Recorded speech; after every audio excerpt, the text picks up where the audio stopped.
Ladies and gentlemen, welcome to today's episode. Ladies and gentlemen, welcome. I am here getting weird on a Wednesday. Definitely not pre-recording the day before with a treat for you. Ladies and gentlemen, my guest today is a very talented human being, rapper, comedian, all around, just a human, like his Instagram profile says. Rob Jessie, aka Rawkward. Welcome. Thank you, man. Thank you for having me. We met randomly in LA. I think we were doing my least favorite kind of comedy spot, a paid open mic. And yeah. I remember seeing you and I was like, man, he is a very gifted writer. Like you like doing almost like one-liners and stuff, right? Like you really like, you're lyrical with comedy. Yeah, that's where I build from. I just a bunch of one-liners and try to make them connect. Yeah.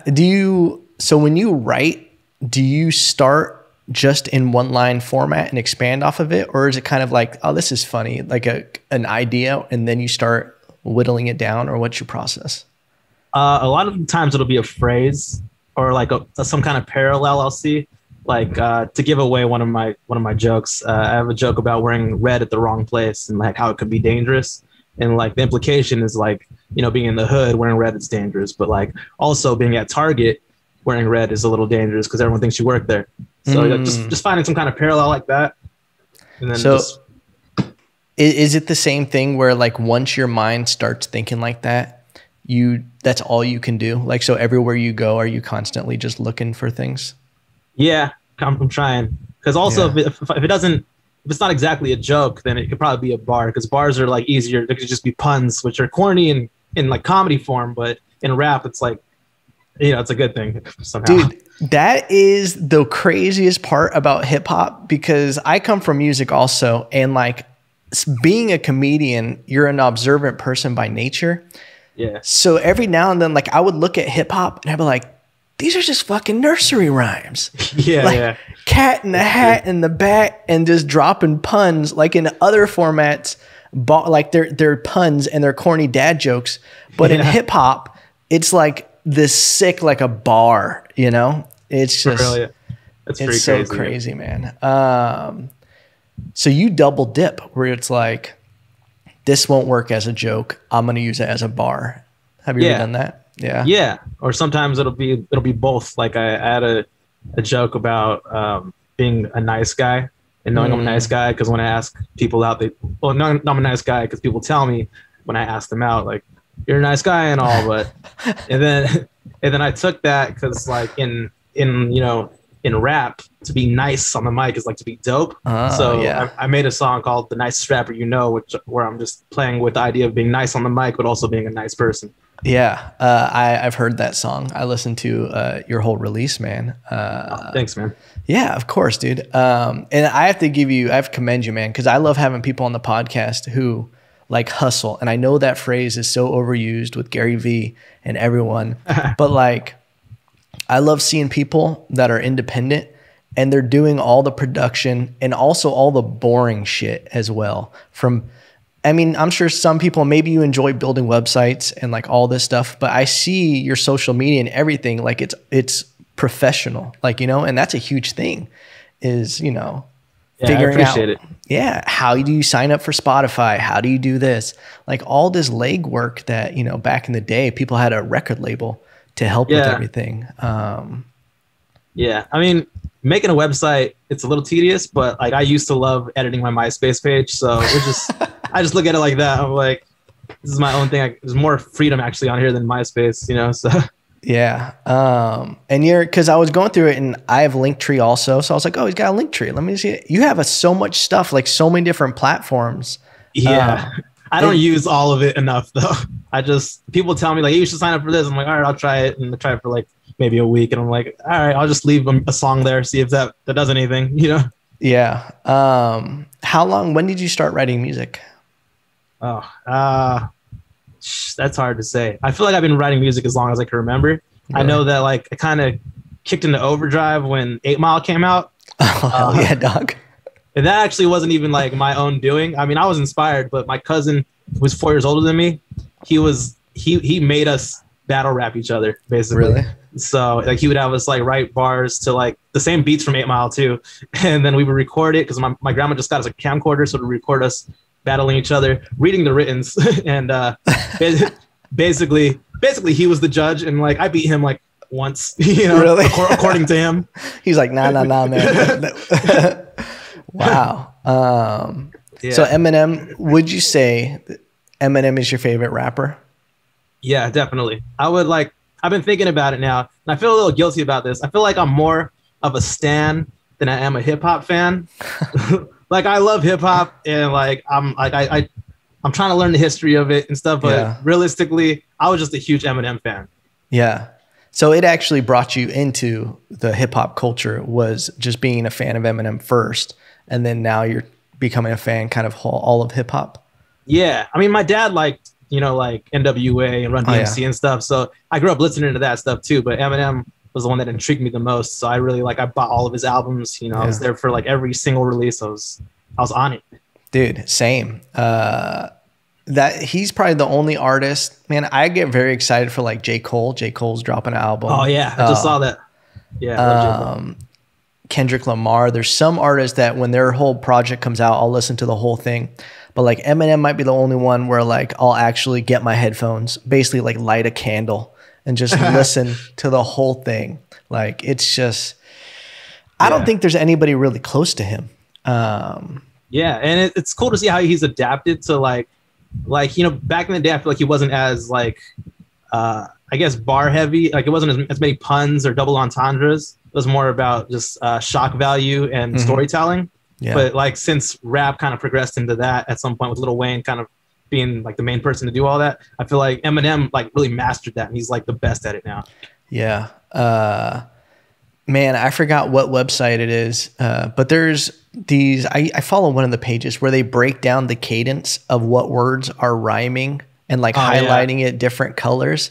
And it's like, from 8 Mile, Lose Yourself is actually like been like declared the witty, like the most clever like puzzle of like cadences of setting things up. And it's just like, he must, I would love to talk to him about his writing process, but he must just like it must be so tedious. And like you're working on the puns and then you're just like interchanging everything. It's just insane. He probably writes out every word, like what rhymes, and then goes through. You posted something recently. What was it? It was an acapella one, but almost every other word rhymed. It was a very high level rhyme. Do you know what I'm talking about? I know you post a lot of bars. Yeah, acapella. I don't know if I've done acapella recently. I've been doing this thing every week called Barkeepers. It's the Instagram page. Shout out Barkeepers. I found this community. Yeah, I found this community where basically they give you a beat on Monday, and you know it's basically a cipher. You know, you take the beat, do whatever you want with it, send it back to them. They'll post it on their page, and then on Sunday they have this dude Chuck Brown. Shout out Chuck Brown, and he kind of just reviews them. He's one of the barkeepers, which are it's like there's like these 4 dudes: Show Rock, Angel, Chuck Brown, a 4th one. No disrespect, I just don't remember you. We haven't had as many interactions, but basically they've been voted like they're really good. They're really good lyricists. So you know they've earned their spots as the judges. So like every week I try to get on there and you know just. You know, get seen by more people and get Chuck's respect. Yeah, man. But the last one I did though was a lot of like I rhymed basically from the first sentence to the last sentence. It was all the same rhyme scheme. I changed the pattern of it, like the pace of it, like towards the middle, but it was still the same words rhyming the whole time. Yeah, dude, and stuff like that is such great practice and just keeping the juice going.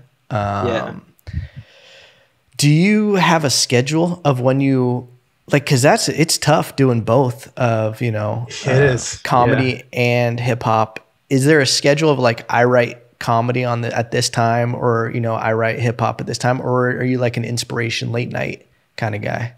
I'm trying to get better at having a schedule for, like during the whole pandemic, I was scheduled at work mostly like late shifts because like I wasn't open micing. So, damn. Yeah. But like since open mics are starting to open up, I like asked him to change my schedule. So now I'm having some earlier shifts, and I just discovered Barkeepers like a month or so ago.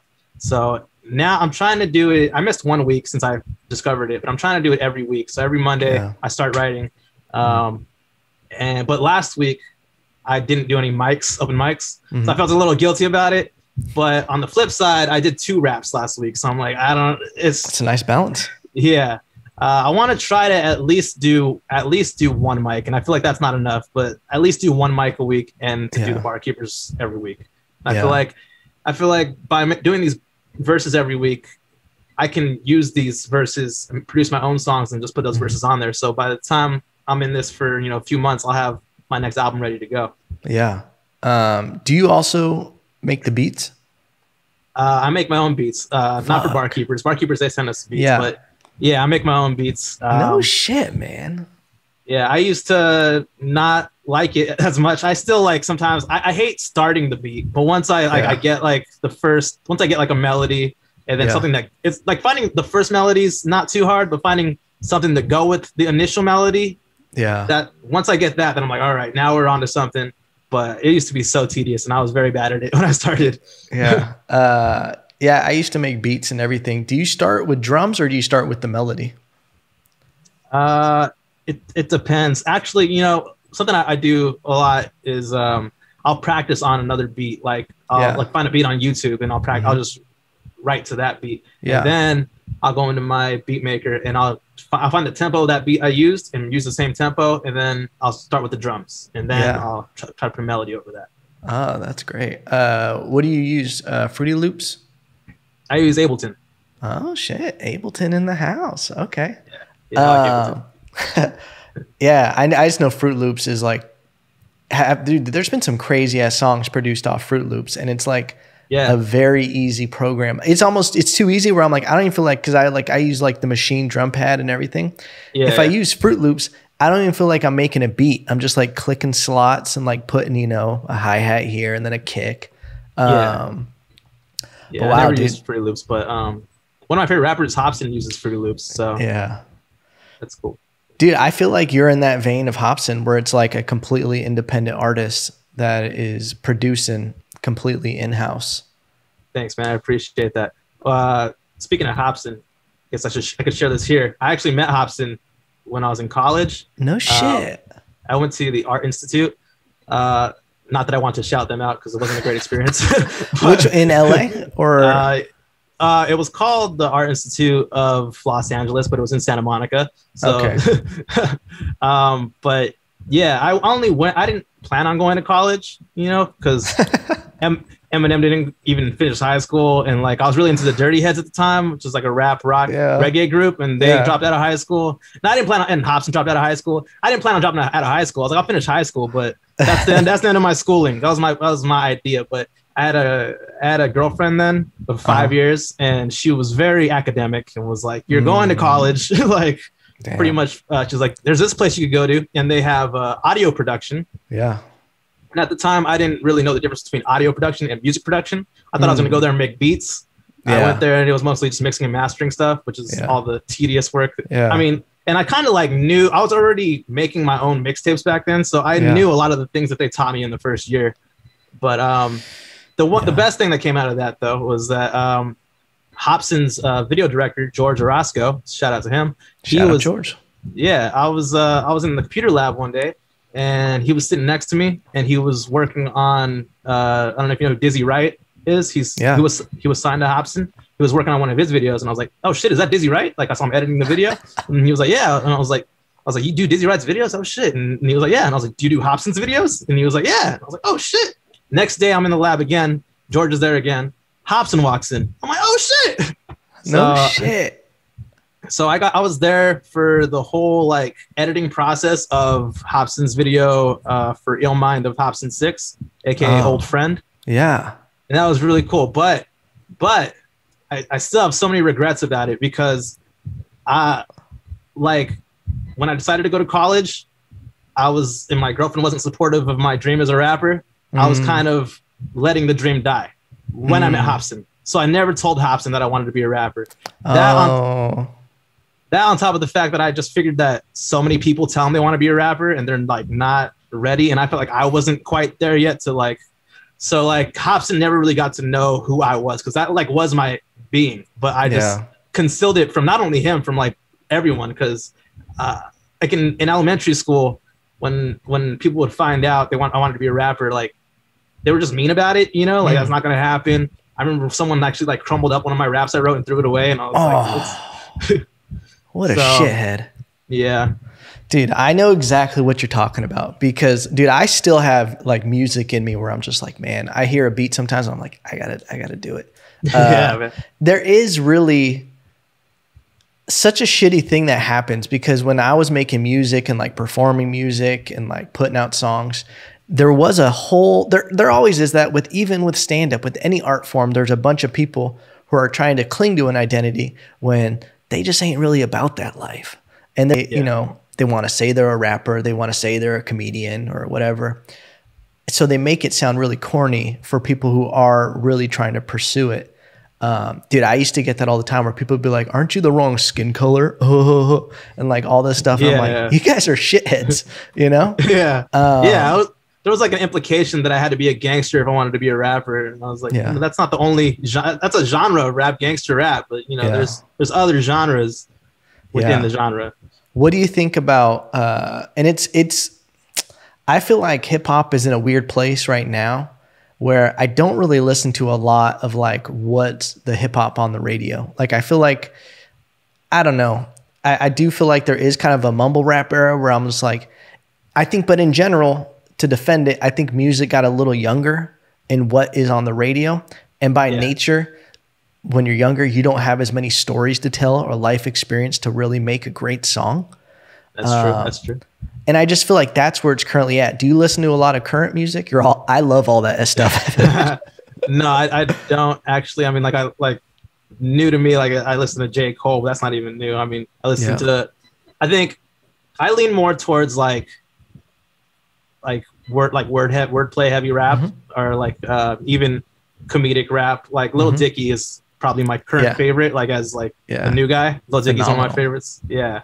I like Wax, Watsky, mostly white rappers. I don't know what that's about. It's just, maybe it's more relatable to me, but I've discovered that I mostly like white rappers. But you know, I like Lil Wayne a lot. And but as far as like the newer stuff, that's like I'm just there for the beats, I guess. If it's on, I'll just vibe to the beat. And I think there's still something to learn from it as far as some of them have good cadence or melodies, you know, but I'm not there for the lyrics.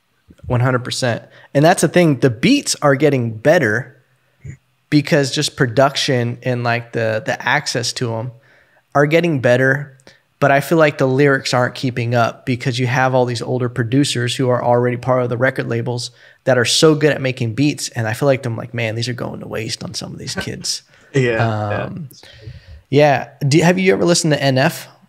NF, yeah, I've heard some of his stuff. He actually did a song with Hobson not too long ago. That was really good. Oh yeah, they put a song together. I saw the video. They're like on a mountain or some shit. Hobson is dope. Hobson, when he did the Saw video, do you remember that one? That he starts off. Dude, that was like when I first started seeing him, and I think it was like whichever Ill Mind when he was in the bedroom with all the kids like around him. Do you know that video? Maybe 4. I think, was he wearing like blue and was he dissing Tyler the Creator? Oh, maybe. I don't remember. Oh, wait. Or was it 5 when he was like being real serious and like giving some life lessons? It was life lessons. Yeah. That I think that's his best work, to be honest. I think he admits that. Yeah. It's just, this is what I love. And that's why, dude, I think not to like make you feel uncomfortable, but like I think you could be something great with music. I don't want to put you on the spot.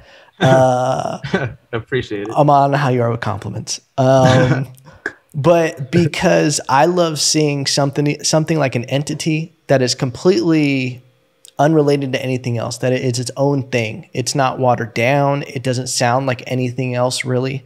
I feel like Hobson sounds like that. I think NF sounds a little bit like Eminem. Yeah, people say Hopsin sounds like Eminem, and then people say I sound like Eminem and Hopsin. So I don't know. That's not a bad mixture to have, but I feel like you do have a unique style to your own music. Obviously, if you're making the beats, and that's what I'm getting at, is that like when you're in so much control of the creative process, it sounds exactly like what you pictured in your head, you know? Yeah. And I don't know if you edit videos yet, but you know no. I really want to make some videos, but I don't know. I haven't had the time. I mean, my excuse is I don't have the budget, but I mean, you could just use an iPhone for the pretty decent cameras, you know? Yeah. Yeah, the iPhone's good. And also there's websites like, because I do video production, and there's websites like borrowlenses.com. There's other websites where you could get a very fancy camera for like $50 a day. And it's just, you can film the video in one day, bam, send it back. Shit, you could even get it off of Amazon and return that shit. Have it for a month, man. All right, well, you're gonna need to send me the details after this. I will. Yeah, I know Hopsin has talked about Eminem being one of his big inspirations. What is your favorite Eminem album? Oof. You know, I feel like I'm biased, but like I was the most into Eminem when the Eminem show came out. So really? I'm gonna go with the Eminem show, but I love, you know, I love the Slim Shady LP, the Marshall Mathers LP, the Eminem show. I loved Encore when it came out. Listening to it now, it's not as good as I remember. It's I mean, dude, that's when he was exactly. That's when he was heavily on drugs, though. So you know, I give him a pass on it. Yeah. I actually like Relapse a lot more than he does. He's like ashamed of Relapse, but I like what he did with it. It's like every Halloween, I'm like, this is I'm gonna put this on because it's just a bunch of horrorcore shit.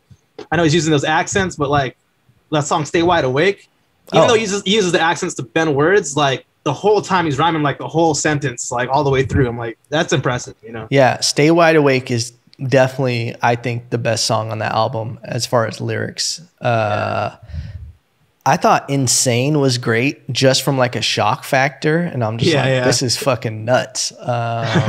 "My Mom" is great. I like just the sound of that one. I love that when I first heard it. Have you heard his mixtape? It wasn't even a mixtape. It was like leaked. It's called "From the Vault." Maybe. I've heard, like, I used to go on Dat Piff a lot. I don't know if you know that. It's a mixtape website. They had a bunch of like unofficial mixtapes that just had a bunch of random leaked songs, unreleased songs, or freestyles. From the Vault is I think what it is Relapse rejects. Like one's cuts that didn't make it to the album, and someone leaked them, and it's called "From the Vault," and because it has the same kind of almost, there's accents in it and like rhyme schemes. So check it out. It'd be like listening to Relapse all over again. All right, I'll check it out. What's your favorite Eminem album? I thought also Eminem Show, before I tell you, Eminem Show was the album that he wanted to make because people were saying that he was only hot because of Dre beats, and he actually made most of the beats on the Eminem Show. Did he? Yeah. Wow. And so and he was saying that everybody was saying he was just shock value, and he was like, no, I can make an album and I can make songs that are actually just very good songs. So like that's when he started getting really structured with the songs. Yeah, I didn't know till recently that he like made a lot of his own beats. Yeah, I just learned that. I knew that he produced some beats for other people, but just recently I found out he made a lot of his own beats, and I was like, damn, that's impressive. Dude, I love hearing that. He made Renegade, him and Jay-Z. Jay-Z. Yeah. Have you heard that story where it was supposed to be for Royce to 5'9"? No, I didn't. He basically, at the end of the day, kicked Royce off because Jay-Z wanted to get on it because he heard it in the studio, and he was like, bro, I got to go with Jay-Z on this one. Yeah, I mean, I'm not a huge Jay-Z fan, but that's my favorite Jay-Z verse. So, but I still think, I still think Eminem kind of outshined him a little bit. But everybody definitely thinks that. Jay-Z is crazy just because he doesn't write. It's just all in his head, and I'm sure he writes and then performs it. But like, I wonder. Because Lil Wayne says that too, that he doesn't write, and like I always wondered, like, what does that even mean exactly? But I've seen videos of him, like how he does it. He's literally in the studio listening to the beat, and he's kind of like, he's not writing it, but he's going like 4 bars at a time, and like, all right, let me pause and think. All right, now play it from that fourth bar, and I'll pick it up from there. So it's kind of writing in a sense. Yeah, because when you say, nah, man, I just go in there and I just do it. It makes it sound like, oh, you're just thinking of it on the spot, but it's like, that's not the case at all. Yeah. I heard Snoop Dogg actually freestyles a lot of his stuff. It sounds like it. Yeah, right. Some Exactly. of the stuff. Yeah. It's like, yeah. Oh. I respect Snoop Dogg and I like his voice and stuff, but like I never seen him as like a heavy lyricist. But then when I found out he's freestyling a lot of it, and I was like, all right, I'll give him a pass on that. The Dog Pound is a great album where I think he writes a bit on it, but he definitely sounds like a lot of his stuff, it's interchangeable. A lot of the verses, you could just pull them off of this track and put them on this beat, and it would kind of be the same content. But that's his niche. That's his lane, is, you know, he smokes a lot of weed and he's an OG from Long Beach, you know? My favorite Eminem album, I really liked Recovery. Yeah.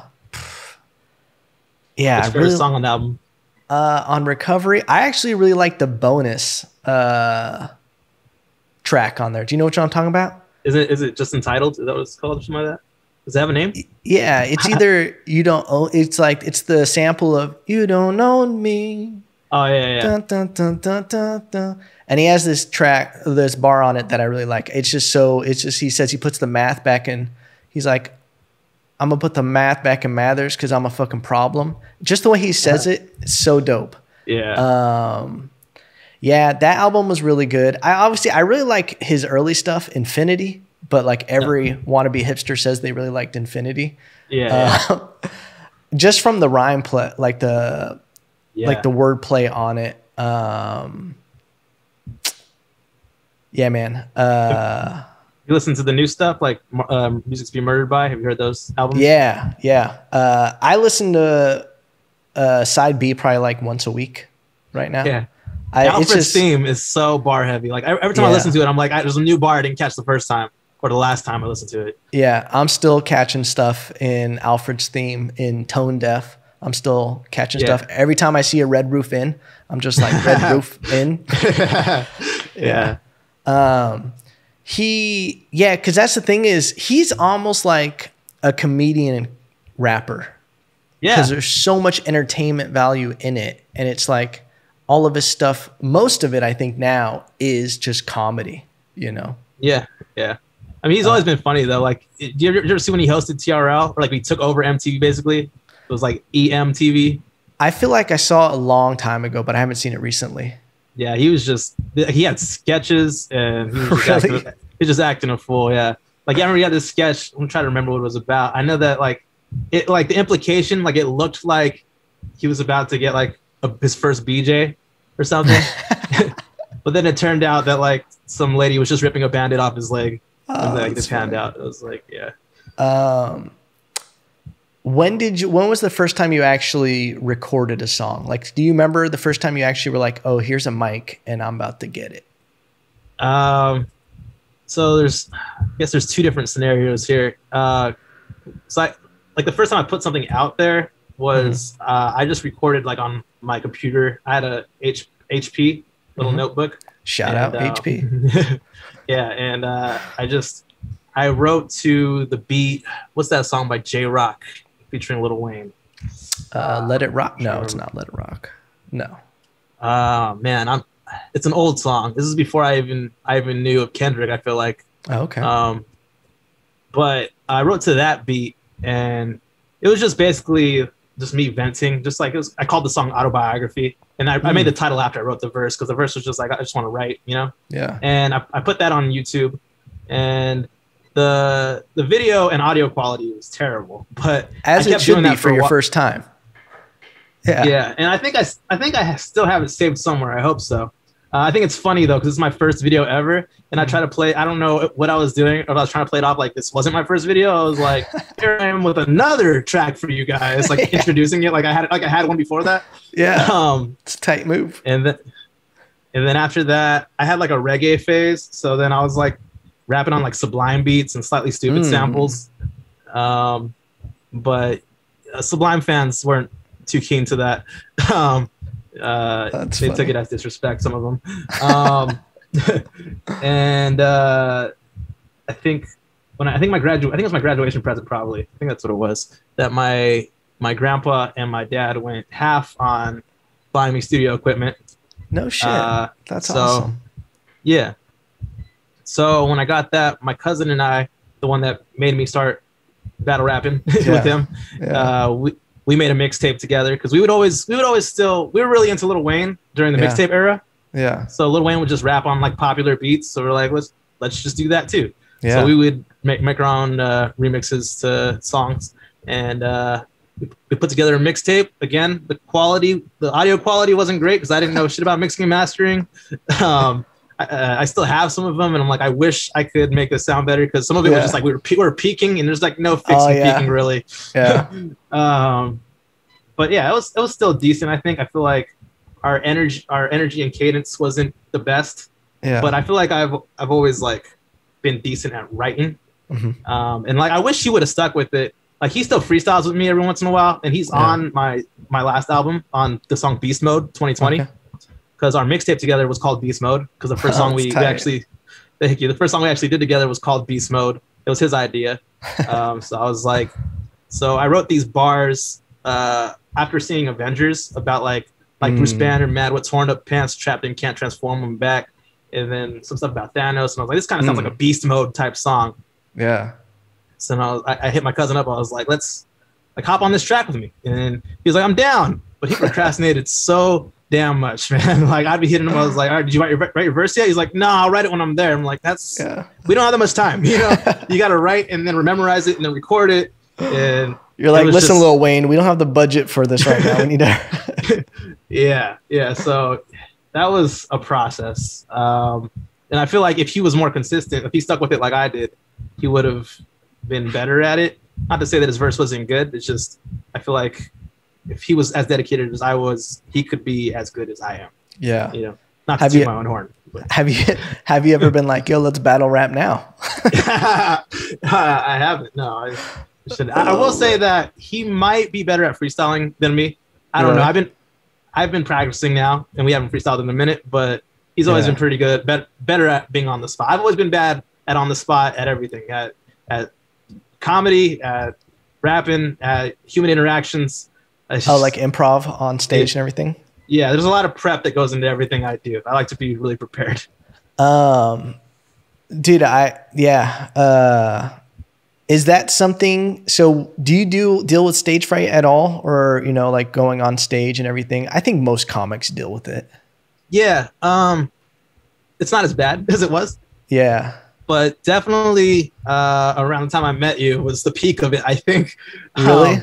I think there's something like, I mean, I love Bert's back room and the fourth wall, but I bombed so many times in those rooms. And then at some point I decided to start using Rawkward, my rap name, as my stand-up name. And I feel like that did not go over well. Like it would always be an issue. Like I feel like I would get judged. I don't know if that was, I mean, I knew for a fact I would get judged by the host at least, because they would always have some remark about it. Like, oh, can't wait to see what this name's about. I'm like, I don't have a joke about the name. That's just the name. So then I tried to think of a joke about the name, and I never was able to think of a good enough joke. But I remember I had this interaction with a lady comic. I won't say her name, but you may know her. She frequents Fourth Wall and Bert's. Okay. I went to go support another comic show, and this girl wasn't even in the show. She went to support the show as well. Yeah. And after the show, she comes up to me, and I'm like, "Oh, what is this about?" You know, like it seemed like she was trying to get at me, you know? Oh, okay. But I'm terrible with women. And like in introducing myself, she was like, I'm so-and-so. And I was like, oh, I'm Rob Jessie, but I go by Rawkward.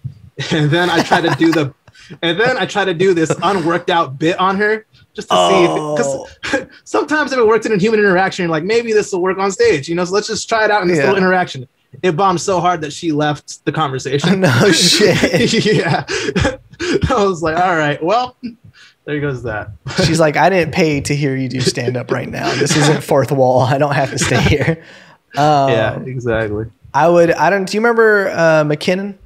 Mac Beats? Yeah, Mac, yeah. He would always do the dumbest joke in front of me. It would get a laugh. He would say it on stage. He's like, my name is Mac, like mac and cheese. And when we would go places, people would ask his name. He'd be like, Mac, like mac and cheese, and it would get a laugh, and I hated that it got a laugh because I'd be like, oh my God, this cheesy joke all the time. Dude, going back to what you're saying about bombing at Fourth Wall and Bert's Backroom, there is nothing more soul-wrenching than having to do stand-up for comedians that don't want to watch you do stand-up. Yeah, and only 9 of them, like, because with 10 slots, and it's like, it's such a small crowd.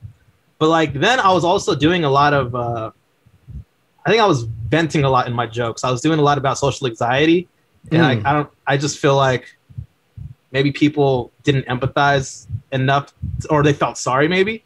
But there was just a lot of bomb. Now I feel like I got at least a type 5. I feel like I have more than a type 5, but I have at least a type 5 that I'm really confident in, that I feel like I could go pretty much anywhere and it's gonna work. But like, do you have a tape of it? Have you started sending it out at all? I've been trying to get a tape that I really like. There's always something, like the timing isn't as good as I want it to be. I have one tape that I'm like, this is pretty good. This is almost it. But I feel like I could do even better. Yeah.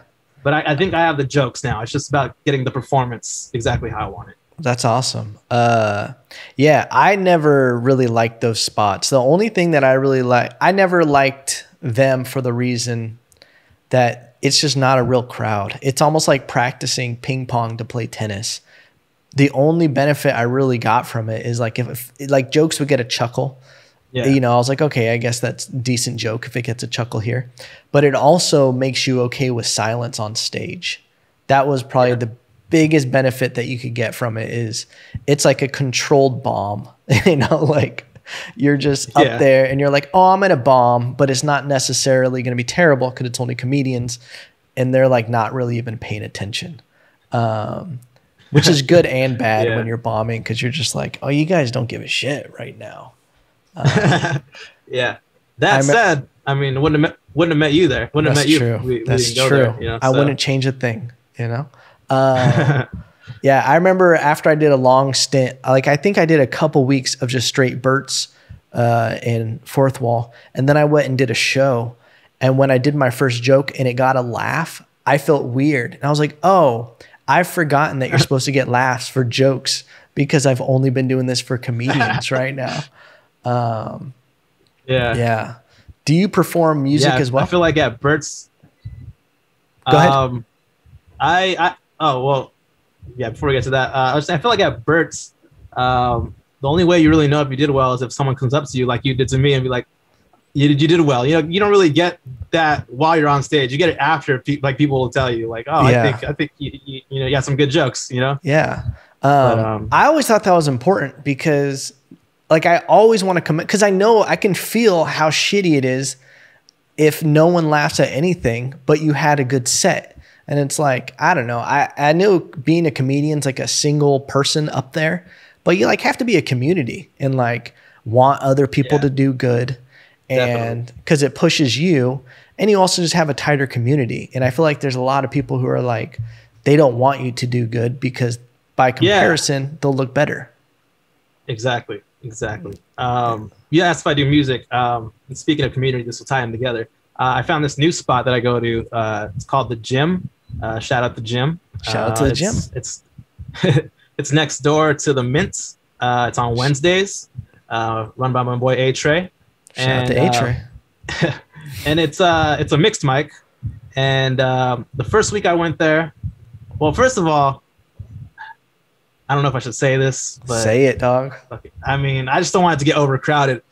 But oh yeah, A-Trey pays you to go up, and he gives you a beer, and he gives you 2 extra minutes, and he gives you 7 instead of 5 minutes. So so I was hooked. I found he posted about it in some Facebook group. Like, I'm are you guys tired of like paying for mics or whatever? Come to my mic, I'll pay you. And I was like, hell yeah, it's gas money, bro. Like, I'm down. And plus 7 instead of 5 minutes. So I was like, all right. So I went there for the first week that it opened, and some rappers there. And I didn't really know what I was gonna do for my set. But I was at the point where I was comfortable enough to just go up there and like I have jokes, so whatever comes to my mind, I'll since there were a bunch of rappers there.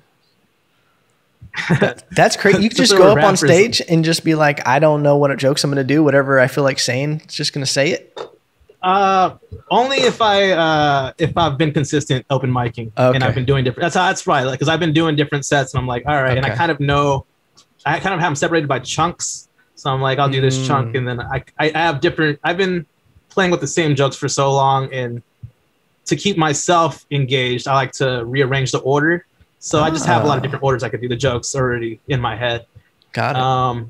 But yeah, there were some rappers there. So I was like, I have, bits about being a rapper. So I'll pander to these guys and do some rapper jokes. And it went really well that first week. And it was a big confidence booster. And I feel like that's a good thing about a mixed mic is like, if you're doing comedy for musicians, they appreciate it a little more than the comedians do. Mm-hmm. And then the fall, like not the next week, but like a couple weeks later, I was like, all right, I'm going to try to do some music here. And there were no other rappers. It was all comedians. And it went over really well again. And I don't know if that's just the dynamic of performing in front of a different, different art audience. Form. Yeah. Yeah, different art form. But I did a funny rap. So it was my song Business Before Pleasure, Biz Before Pleasure. And yeah, that went pretty cool. I'm still trying to get better at, like, both times I performed music there twice, and both times I flubbed a line. And I feel like my stage presence can be better. Like, I'm just starting out doing live performances music-wise. So I feel like, there's a lot of growth to be made, but that's I'm awesome, learning man. as I go. Yeah, and that's like a huge part of it is even you just being aware of what you want to get better. Like, kind of like that perfectionist mindset of like, you could tell that it bugs you. You're like, I flubbed the line. But like, because of that, because you're not happy with it is because why you're going to get better at it. And dude, you're so right. The best mic I've ever been to was a music mic. I had found this little spot in Ventura, shout out to Leashless Brewery. After a while, I was the only comedian that was going. And it was always like a room of like 40 people. And they would be so excited to see a comedian. And I was like, this is like the fountain of youth. I just found my little gold nugget to have a weekly show where, and they would just tell me to go up. You could just do whatever you want. Like I could go as long as I wanted to, but I would just end up doing like a 7-minute set or something like that just to like not overstay my welcome. Yeah. That's awesome.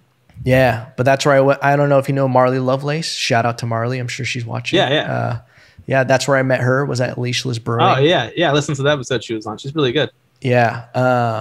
And that's what it is also, is I really like going to mixed shows because you get inspired when you're seeing stuff that you're not used to, Yeah, exactly. I would love to, like, that's like one of my dreams is to just like have my own mixed mic or something like that. I mean, my dream was to do like a mixed show, but I think I want something more consistent, like a mixed mic, where just people would come in and different people every week. And like I was saying, community, like the gym has like maybe 5 or 6 of us that are there like pretty much every week. And like, we're like a supportive group. So that's cool.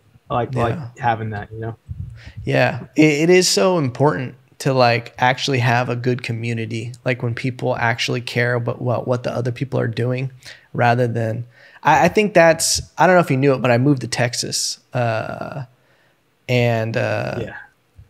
LA, I experienced a lot where I was like, there's way too many comics here. And when there's too many people, they care less about other people. Like when you're just, and I felt like there wasn't really, I don't know why I'm turning so bad on the community in LA right now. But what I'm saying is that it is dope to have spots that actually care about the art form and not just like, let me get through my 5 minutes and then I'm going back to my place, Yeah. So when is the next project coming out? Do you have any ideas? What's going on in your life? How have you been doing as a person, huh? I'm surviving. I don't have a set plan for the next drop. I still don't know exactly what direction I want to go with it. I do have an idea, but it's dependent on other people, so I don't know how well it's going to go. Because this last album was called Rock With Me, and I really want to do some more collabs. I have one collab in the works. I already did my part pretty much, so I'm waiting on them. So we'll see how that goes. But I wanted to do like a follow-up to Rock With Me called Rock With Us, where every song is a feature, is a collab of some sort. Dude, I love that. You are so good at tying things in together, like the beast mode and everything like that. Yeah, I like thank those. you. Those are like Marvel Easter eggs. Yeah, definitely. Yeah, and there's like callbacks on my second album to the first album. Yeah. But yeah, there's people I want to collab with, but first of all, it's dependent on me making a beat and finding what's right for them. Yeah. And then I've already like inquired with these people, and some of them said they're down, but some of them I've inquired with a long time ago, and we had started something and then it never finished. So yeah, I don't know. This one guy, he comes to the gym. I'll shout him out, Mayo. His name's Mayo. Shout out to Mayo. Yeah, he's like he's a funny rapper / singer, and like dude's got a voice on him. Like that's like he's like, I think he would be perfect for like America's Got Talent or something, because he has that surprise factor. He showed up. He was wearing a lab coat. His name's Mayo. Doesn't really tell you anything about himself. Like, how long you been rapping for or whatever. And he just like, since I got here, you know, I'm from another planet. He has this whole thing. And you're like, what is this guy about? Right. And he gets on stage. Right. All right, let's see what he does. He's up there. He's rapping. Bars are pretty good. He gets to the chorus. He starts singing. We're like, oh shit, this guy's got a voice. This guy. Wow. And then like the second verse, he started rapping, like his cadences were a little faster, and like, he's like, he knows, like, he's really good at rapping too. Like the first verse, pretty good, but like once he got to that chorus and the second verse, he's like, oh, this guy, he's got it. So I asked him if he wanted to collab, and he said he was down. Well, I kind of befriended him first, and then I asked him to listen to my album, and he gave me some feedback on it, and then I asked if he wanted to collab, and I had like these ideas already, and he said he was down. So I made the beat, wrote my part, sent it to him, and then I don't know how much I should hassle him about returning his part of it. You know, I waited 2 days, and I was like, so have you done anything? And he was like, nah, I don't know when it's going to be done. You know, I guess he's moving. Man. He's moving or whatever. He was like, but I'll do it for sure. And I was like, well, I need like at least an estimated time frame. You know, I need some idea. And he was like, give me at least a week. And I was like, I'll give you a month, but just like keep me in the loop. And like, I just need to know that it's being worked on. I don't want you to rush it, but I want to know that it's going to happen, you know? Yeah. So we'll see if that happens. It's the dark side of collaborating and doing, you know, especially when you're an independent person who you're in like a go-getter where you're like, I'll make the beat, I'll mix it, I'll master it. Can you do this? And it's just, it can be a hassle, man. Yeah, but I think you know, I think he's gonna stick to his word. You know, from what I got from our texts, he said he's not like the others. I don't know if that's just because he's from another planet or whatever, but and you know, I see him every week at the gym, so I can hold it to him. I can hold him to it then. You know, I bring it up every time I see him at the gym every Wednesday. Get the song done, Mayo. Jesus. How has it been for you? And I like asking creative people this with the pandemic creatively. Has it been a blessing in disguise, or has it kind of been hard to deal with and not having, you know, because a lot of people don't have any inspiration. They're just like, I need to experience life to create. How's it been for you? I think it's been good for me music wise. Of course, with comedy, we couldn't get out there, but I still kept writing. I've never, like, you know, my Instagram tag is socially Rawkward. I've never been a very social person to begin with. So you're born for the pandemic. Yeah, I suppose so. So, you know, like some of my jokes come from interactions, but a lot of it's just being observant of things and like finding parallels and wordplay and stuff. So it wasn't that bad on me. And and I got a girlfriend right before the pandemic hit. Oh, tight. And most of my jokes about being out there and socializing and stuff was about how terrible I was with women. So that was kind of, I mean, not being able to go out, I wasn't able to be bad with women anymore, but I already had a girlfriend. So most of my material just came from interactions with her, and we still spent a lot of time together. So now I have a lot of material about not being single. It's kind of a double-edged sword though, because I got to scrap a lot of my old material. Yeah. But I've been finding ways to incorporate those jokes into the new stuff. Yeah. that's what it keeps them fresh, man, is you got to adjust, you know? Yeah, definitely. Well, shit, man. I don't know how much time we just did. I think that was like 40 or something. Thank you for doing the podcast, man. It was great catching up with you. You too, man. Thank you for having me. Of course. Where can people listen to your music, find your website on social media? Give them all the plugs, baby. So Instagram is probably the best place because my link tree is in my Instagram bio. Yeah. Instagram is at socially Rawkward. That's awkward with the R at the beginning of it. Socially Rawkward. But yeah, my music's on Spotify, Apple Music. Some songs that aren't allowed on there are on SoundCloud because of X-rated. Yeah. I also have a Patreon for those old mixtape songs. If you want to hear the Beast Mode mixtape, sign up to my Patreon, and you get some exclusive stuff. You really are everywhere. Do you have an OnlyFans also? Not at the moment. That seemed like there's something in the works. No, that's great. One last question. Where did you come up with the name Socially Rawkward? It just came from always being an awkward person. People telling me I'm awkward. No, just being self-aware that I am awkward. I'm bad at social interactions. And, my name's Robert. That's my real name. And it kind of sounds like awkward. So I kind of just combined them two. It does. Also, there's an extra thing for me.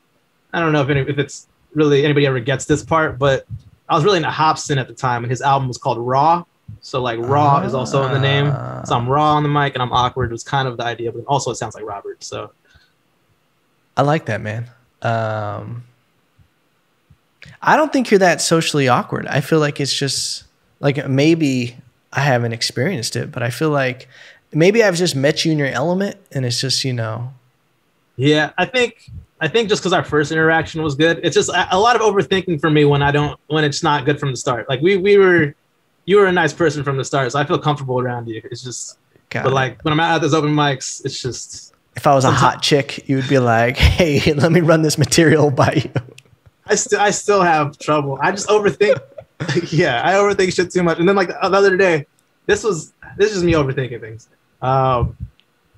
After a set at the gym, there was some lady there, and she wasn't a comic. She was just in the audience. And I went to walk my friend out because he had to leave. He was there for the mic too. Went to walk him out. This is after I already did my set. I come back and there's a lady there, and she goes, "You were my favorite." And I was like, okay, what should I say? I should say something in return. It was like something like, "Oh, what was your favorite joke?" But before I could say that, she cut me off and was like, "My favorite joke was a Target joke." I was like, "Awesome." And then I just bowed and walked away.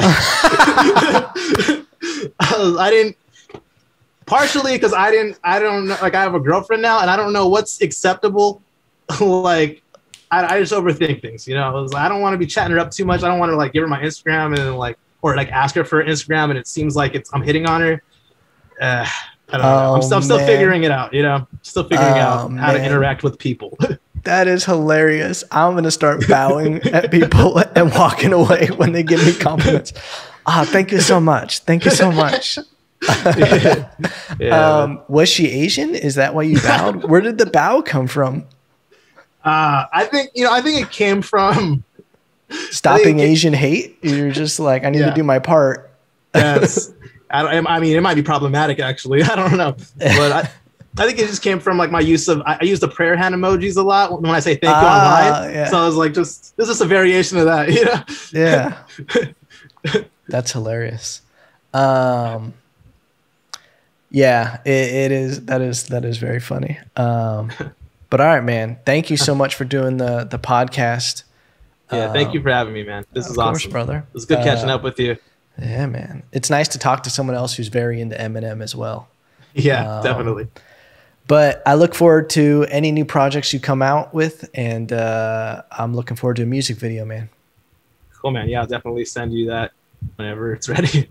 All right, ladies and gentlemen, check out all of his stuff. I love you. Goodbye. All right. Thank you so much for doing it. Yeah, man. That was awesome. Good chat. I've done a few podcasts recently. I feel like it's the most fun I've had doing a podcast.